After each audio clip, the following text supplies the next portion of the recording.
relojería de la naturaleza. Impredecibles.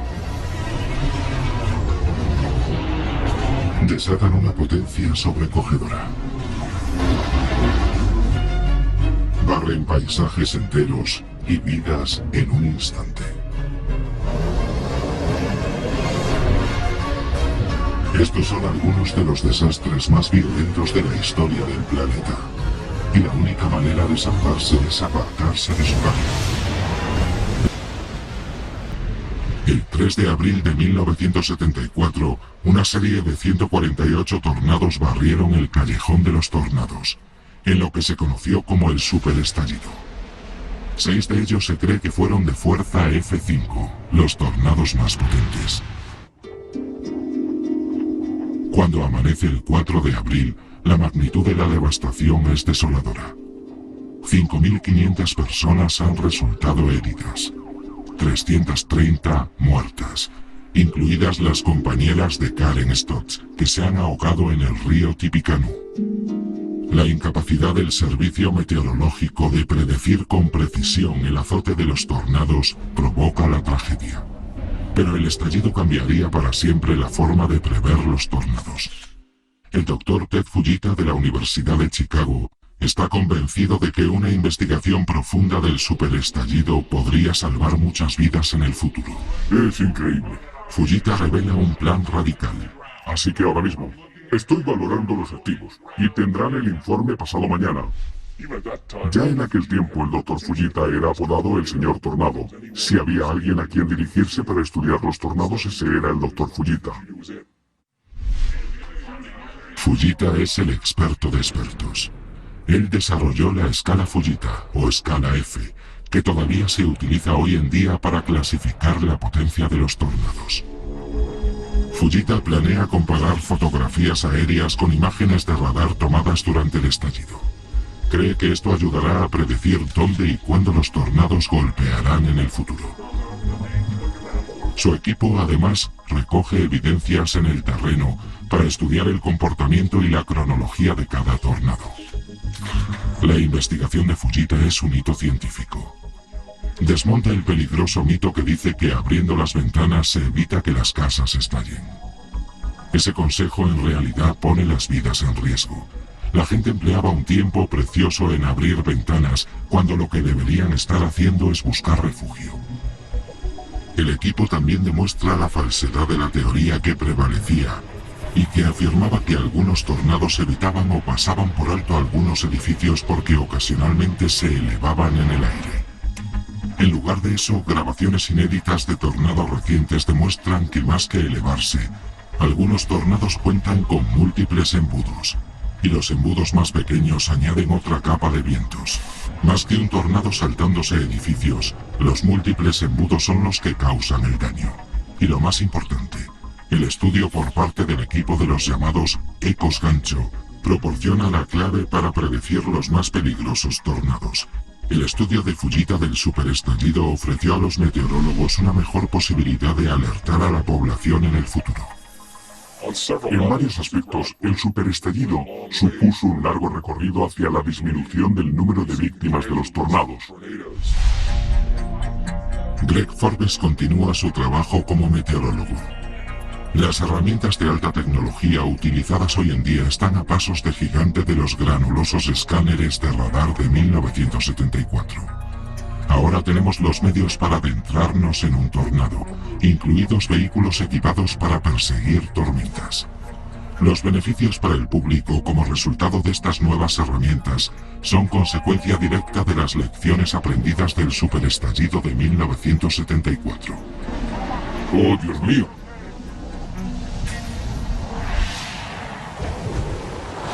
Al amanecer del día siguiente al tsunami de Asia de 2004, los países del Océano Índico intentan recuperarse de la tragedia. Sumatra es la más duramente golpeada. Aquí, una madre busca a Ichut, su hija de 9 años desaparecida. Ichut, buscamos a Ichut por todas partes. Ichut. Pero después de horas de búsqueda, la terrible verdad es inevitable. Ichut, no pude encontrar a mi pequeña. No volví a ver a Ichut.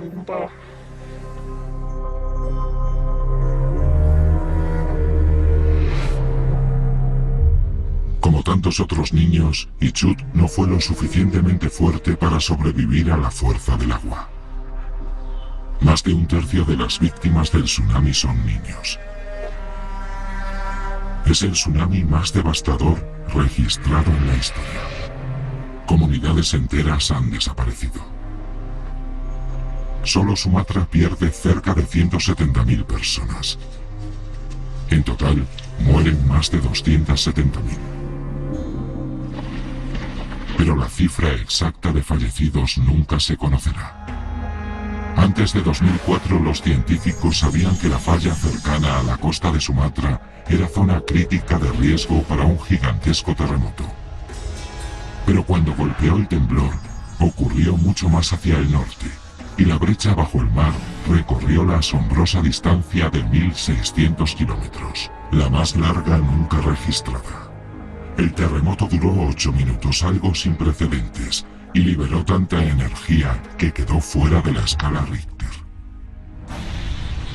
Y cuando el temblor levantó el suelo oceánico, desplazó miles de millones de toneladas de agua, originando una pared de agua que se desplazó en ambos sentidos. La sorprendente localización del epicentro del terremoto de diciembre supuso que hoy en día cualquier falla bajo el mar sea considerada una amenaza de tsunami. Es un toque de atención para los expertos en tsunamis como el profesor Costas Sinolakis, cuya casa de California en la costa oeste de los Estados Unidos está en riesgo.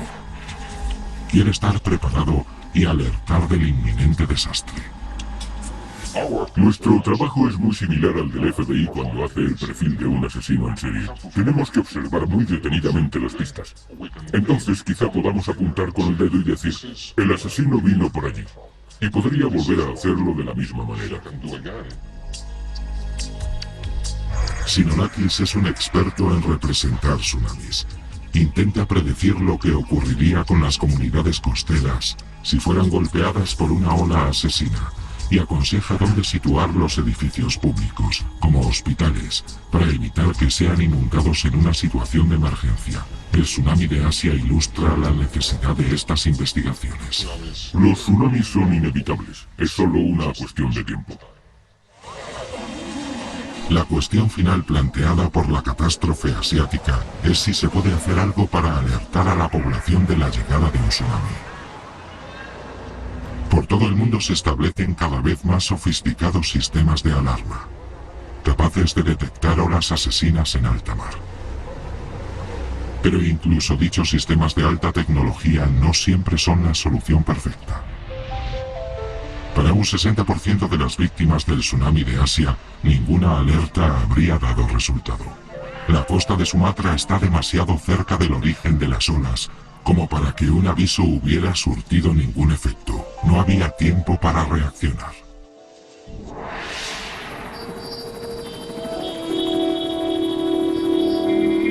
Cuando la ciudad japonesa de Kobe es golpeada por un terremoto monstruoso, la modernísima ciudad se evidencia terriblemente poco preparada. Los servicios de emergencia se ven desbordados ante la magnitud del desastre. Contra todo pronóstico, Kumiko Sono ha encontrado viva a su madre en su casa derrumbada. Horas más tarde encuentra a su hermano, pero es demasiado tarde. Cuando le tomaron el pulso a mi hermano, me dijeron que no había sobrevivido.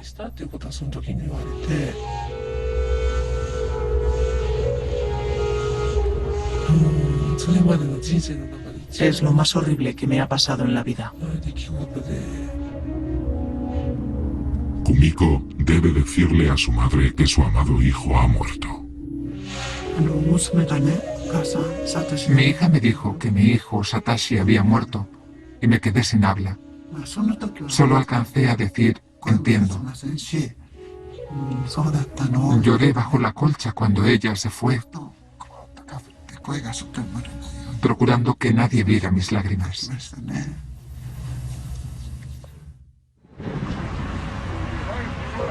El hijo de Yukiko es una de las 5.502 víctimas mortales. La ciudad de Kobe está devastada. Más de 200.000 personas han quedado sin hogar. Más de 100.000 edificios destruidos. La gente ahora quiere respuestas. Los terremotos son un aspecto normal de la vida en Japón, y la población pensaba que estaba preparada.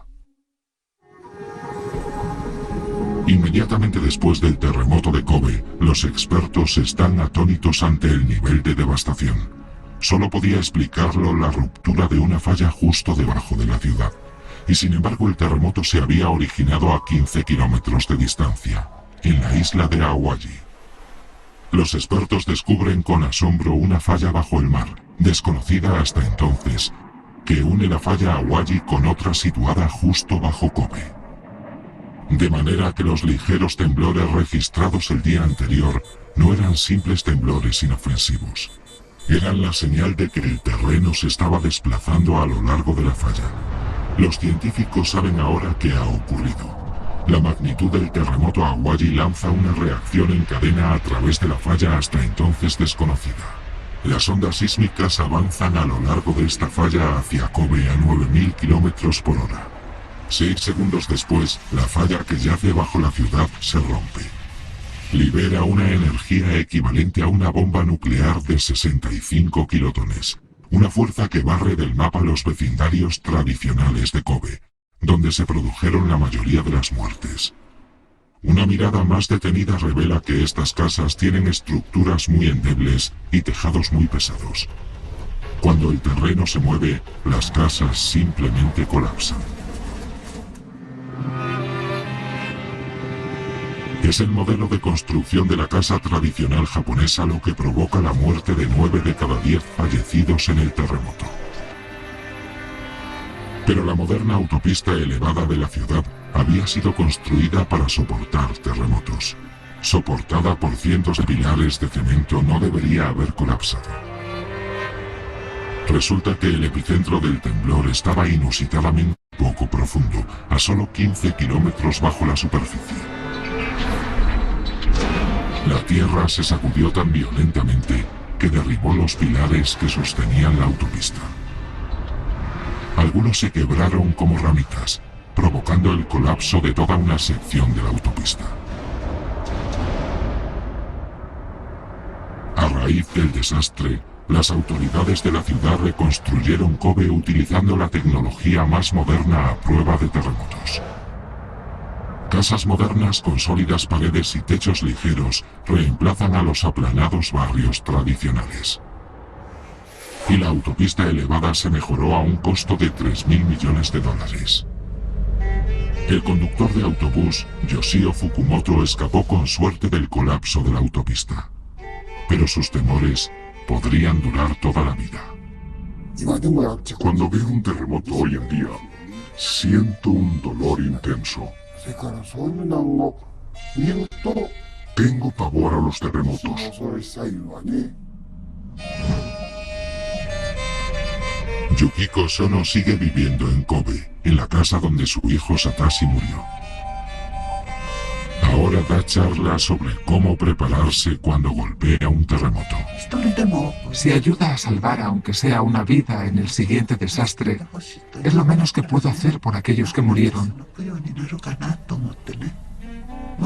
Si hay otra vida después de esta, cuando llegue allí donde está mi hijo, podré sonreírle y decirle orgullosa: mamá ha hecho bien.